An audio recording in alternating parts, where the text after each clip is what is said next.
அனைத்து ஆளுமைகளுக்கும் வணக்கம். இந்த வரலாற்று சிறப்பு வாய்ந்த நாளில் இங்கு கூடி வந்து அமர்ந்திருக்கும் அனைத்து ஆளுமைகளுக்கும், என் போன்ற மாணவ நண்பர்களுக்கும், என் தானவர்களுக்கும் என் வணக்கத்தை தெரிவித்துக் கொண்டு, அன்னை தமிழே, என் நாவு கலந்தவளே, என்னை வளர்ப்பவளே, என்னை வளர்ந்தவளே, உன்னை புகழ்வதற்கே உலகில் பிறப்பெடுத்து சொல்லில் விளையாட சொல்லித் தந்தவளே, சொல்லில் உலகு புகழ் சொல்ல முடியலையே. தமிழே, அன்னை தமிழே,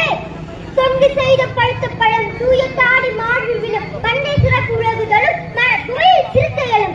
என்ற புகழுக்கு சொந்தக்கார அண்ணன் பெரியார் வணங்கியும் போற்றியும் ஒரு சமூகத்தின் வளர்ச்சி என்பது அதில் வாழும்